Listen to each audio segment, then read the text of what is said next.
ప్రజలకు అవసరమైన శాశ్వత ప్రాజెక్టుల రూపకల్పనపై దృష్టి పెడతామని, అందుకు లయన్స్ సీనియర్ నాయకులతో పాటు సభ్యుల సహాయ సహకారాలతో అమలు చేయడానికి కృషి చేస్తానని lions club elite president Mylavarapu Satyanarayana అన్నారు. లయన్స్ ఎలైట్ క్లబ్ నూతన కార్యవర్గ ప్రతిష్టాపనోత్సవ కార్యక్రమం స్థానిక చల్లా ఫంక్షన్ హాల్లో ఎస్వీవి సుబ్రహ్మణ్యం అధ్యక్షతన జరిగింది. ఈ వేదికపై క్లబ్ 2024-25 సంవత్సరానికి నూతన అధ్యక్షులుగా ఎంఎస్ఆర్వి, కార్యదర్శిగా కేవీఆర్ వరప్రసాద్, కోశాధికారిగా టీవీవీ సత్యనారాయణచే పీడీజీ డాక్టర్ బాదం బాలకృష్ణ ప్రమాణ స్వీకారం చేయించి పదవీ బాధ్యతలను స్వీకరింపచేశారు. అనంతరం సమావేశంలో ఎంఎస్ఆర్వి మాట్లాడుతూ లయన్స్ ఎలైట్ క్లబ్కు ఎంతో సేవ చరిత్ర ఉందని, దానిని పరిరక్షించుకుంటూ మరింతగా పేరు ప్రఖ్యాతలు తీసుకురావడానికి కృషి చేస్తానని అన్నారు. క్లబ్ వ్యవస్థాపకులు మల్టిపుల్ కౌన్సిల్ కార్యదర్శి ముంజులూరు విశ్వేశ్వరరావు ఆశయాలకు అనుగుణంగా క్లబ్ను సేవా ప్రగతిలో నడిపిస్తానని అన్నారు. ముఖ్య అతిథిగా 2 తెలుగు రాష్ట్రాల lions multiple council chairperson Damari Srishanti పాల్గొని ప్రసంగిస్తూ, అంతర్జాతీయ లయన్స్ వ్యవస్థాపకులు మెల్విన్ జోన్స్ను డాక్టర్ బాదం బాలకృష్ణలో మనం చూడవచ్చునని, నిరంతరం సేవ కోసమే తప్పించే వ్యక్తి మీకు అందుబాటులో ఉండడం అదృష్టంగా భావించాలని, వారి సూచనలకు అనుగుణంగా లయన్స్ సేవా కార్యక్రమాలు నిర్వహించాల్సిందిగా సూచించారు. లయన్స్ డిస్ట్రిక్ట్ సేవా కార్యక్రమాల నిర్వహణలో ముంజులూరు విశ్వేశ్వరరావుకు ప్రత్యేక గుర్తింపుతో పాటు గౌరవం కలిగి ఉండడం లయన్స్ ఎలైట్ క్లబ్కు వరంగా ప్రస్తావిస్తూ, ఆయన మార్గదర్శకంలో సమాజ అవసరాలకు అనుగుణంగా కార్యక్రమాలు నిర్వహించాల్సిందిగా కోరారు.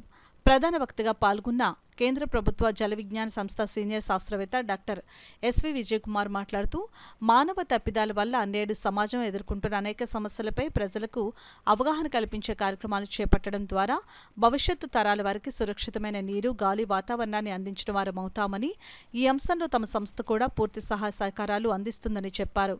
కార్యదర్శిగా బాధ్యతలు చేపట్టిన కేంద్ర ప్రభుత్వ జల విజ్ఞాన సంస్థ శాస్త్రవేత్త కేవీఆర్ వరప్రసాద్ మాట్లాడుతూ, పాఠశాల స్థాయిలో తాగునీటి సంరక్షణతో పాటు నీటి పరిరక్షణ అంశంపై శాస్త్రవేత్తలు మరియు ప్రముఖులచే ప్రత్యేక అవగాహన కార్యక్రమాలను నిర్వహించదలిచామని, అందుకు సభ్యులందరూ సహాయ సహకారాలు అందించాల్సిందిగా కోరారు. ఇదే వేదికపై నూతనంగా ఇనోదయ హాస్పిటల్ అధికారి వడ్డాది ఆదిత్య, గునుపూడి సుబ్బారావు గుప్తా, గంధం సతీష్, కంతాళం ప్రసాద్, కోటా ప్రసాద్చే ప్రమాణం చేయించి క్లబ్ సభ్యత్వాన్ని ముంజులూరు విశ్వేశ్వరరావు అందజేశారు. లయన్స్ ఎలైట్ నూతన కార్యవర్గంలో ఉపాధ్యక్షులుగా పి మంగరాజు, ఎంజీఆర్ సాగర్, సంయుక్త కార్యదర్శిగా పివి రాఘవరావు, క్లబ్ జాయింట్ ట్రెజరర్గా టి శివకుమార్, క్లబ్ వివిధ విభాగాల చైర్పర్సన్స్గా captain A Mallikarjunarao, Katakam Srinivas, MV Sastri, P Ravishankar, KVS Sitaram, club అడ్మినిస్ట్రేటర్గా ముంజులూరు విశ్వేశ్వరరావు, డైరెక్టర్లుగా బడే గోవిందరావు, మామిడాల వెంకట సుబ్రహ్మణ్యం, ఆర్పీఆర్ విఠల్, రంగభట్ల శ్రీనివాసరావు, ఎన్ సత్తిరెడ్డి, చల్లా శ్రీనివాస్ నిరంజన్, గూటూరు సత్యనారాయణ, పైడ వెంకటనారాయణ ప్రభృతులు బాధ్యతలు చేపట్టారు. అంతకుముందు డాన్స్ టీచర్ మహాలక్ష్మి ఆధ్వర్యంలో శ్రీనివాస కళ్యాణ్ నృత్య రూపకాన్ని సుమారు గంటన్నర పాటు అద్భుతంగా ప్రదర్శించారు.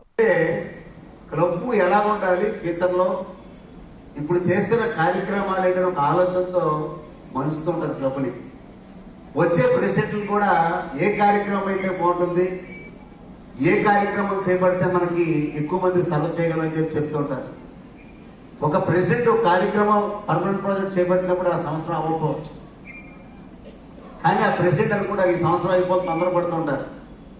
కానీ ఆ సంవత్సరం అవ్వకపోయినా తెలుసుకోవాల్సిన విషయం ఏంటంటే, నెక్స్ట్ ఇయర్ అయినా పై ఏడాది అయినా అయ్యేదాకా ఆ ప్రెసిడెంట్ ఎవరైతే ఉన్నారో ఆయనే ప్రాజెక్ట్ చైర్పర్సన్ ఉంచుతారు. కాబట్టి పర్మనెంట్ ప్రాజెక్ట్ ఒక ఏడాదిలో అయిపోవాలని ఎవరో అనుకోకర్లేదు. పెద్దదైతే చేయగలిగితే చేసేయచ్చు. మనం చెప్తుంటాను ఎప్పుడు కూడా, మన ఇంటికి ఏమన్నా చుట్టాలు వస్తారంటే ఏం చేస్తుంటాం మనం, 4 రోజుల్లో వస్తారనుకుంటాం, అక్కడ సామాన్లు ఎక్కడెక్కడ పడేసి సర్దుతూ ఉంటాం. 10 రోజుల్లో వస్తారంటే అవే సామాన్లు 10 రోజుల్లో సర్దుతాం. గంటలో వస్తారంటే గంటలు కూడా సర్దేస్తాం ఇంటిని. అలాగే పర్మనెంట్ ప్రాజెక్ట్ కూడా టైం బౌండ్ ఏది పెట్టుకుంటే మనం సంవత్సరం ఉంటే సంవత్సరం చేద్దామని చెప్పి అనుకోకూడదు. మరి ఈ లైనిజంలో ప్రత్యేకత అదే, ఎవరున్నా ఆ కార్యక్రమాన్ని ముందరకు తీసుకెళ్తారు. ఎవరు ఇనిషియేట్ చేస్తే వాళ్ళనే దానికి చైర్మన్ గా నుంచి. ఇన్స్పిరేషన్ రోజే ఎంతో అద్భుతమైన స్పీచ్ ఇచ్చినటువంటి శ్రీశాంతి గారు, అలాగే ఇన్స్పిరేషన్ ఆఫీసర్ బాదం బాలకృష్ణ గారి చిన్న చిన్న కథలతో మనం ఆకట్టుకున్న విధానం కూడా అద్భుతంగా ఉంది. ఇంతటి అద్భుతమైన ఇన్స్పిరేషన్ తిరిగిచ్చినందుకు చాలా ఆనందంగా ఉంది. ఎందుకంటే ఈ రోజులో లేట్ అవుతున్న కొద్దీ మనకి ఏదో అసహనం వస్తూ ఉంటుంది, కాకపోతే ఇక్కడ ఎనర్జీ వస్తూ ఉంటుంది.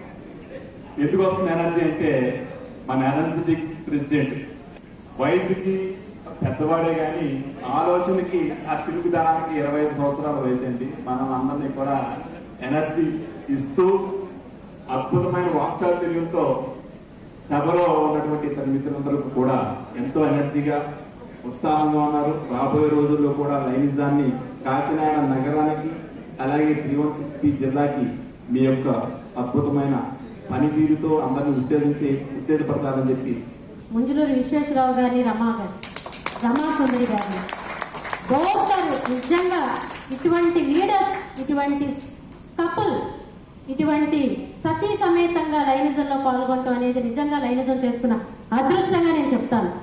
మొట్టమొదటిగా నేను ఎంసీసీకి ఎలక్ట్ అవ్వకముందు వారి ఇంటికి వెళ్ళినప్పుడు రమాసుందరి గారు చెప్పారు నాతో, మీరు డెఫినెట్గా ఎంసీసీ అవుతారండి అని. ఈరోజు ఎంసీసీ ఎలక్ట్గా మీ ముందుకు వచ్చానమ్మా. నేను first lady multiple council chairperson in AP and Telangana elect అయ్యి మీ ముందుకు వచ్చాను నేను. సో విశ్వేశ్వరరావు గారు వారు చెప్పినట్టుగా 3 years జర్నీ, నిజంగా ఒక తండ్రిలాగా నా పక్కన ప్రతి విషయంలోనూ నిలబడతారు ఆయన. మీ ఒక్క క్లబ్ మీ ఒక్క జిల్లా పొగడ్డం కాదండి, త్రూ అవుట్ మల్టిపుల్. ఆయనకి హెల్త్ బాగోలేదు బాబోయ్ అని రమాసుందరి గారు మొరపెట్టుకుంటున్నా ఆయనకే పదవిస్తామని చెప్పి నెక్స్ట్ కూడా నాకు జిఎంటీ కోఆర్డినేటర్గా సేవలు అందించబోతున్న మా నాయకుడు, మల్టిపుల్ నాయకుడు ముంజులూరు విశ్వేశ్వరరావు గారికి నేను మనస్ఫూర్తిగా పాదాభివందనాలు చేస్తున్నాను. అందరికీ నమస్కారం. ఈరోజు మా Kakinada Lions club, elite club నూతన కార్యవర్గం ప్రమాణ స్వీకారం అయింది. నా పేరు ఎంఎస్ఆర్వి సత్యనారాయణ, ప్రెసిడెంట్గా బాధ్యతలు స్వీకరించాను. అలాగే మా పాత ప్రెసిడెంట్ గారు సుబ్రహ్మణ్యం గారు, మా కొత్త వరప్రసాద్ సెక్రటరీగా, అలాగే టీవీ సత్యనారాయణ ప్రెసిడెంట్గా ప్రమాణ స్వీకారం చేశాము. అందరినీ కలుపుకుని మంచి మంచి కార్యక్రమాలు చేద్దామనే ఉద్దేశంతో ఈరోజు బాధ్యత స్వీకరించాము. తప్పకుండా మేము అనుకున్న సాధిస్తాం. మంచి మంచి పర్మనెంట్ ప్రాజెక్ట్ చేద్దామని ఒక ఆశ సంకల్పంతో దిగాం. అలాగే మంచి మెంబర్లు జాయిన్ చేద్దామని కూడా ఆశతో ఉన్నాం. అలాగే మంచి మంచి పనులతో ముందుకు వెళ్తాం.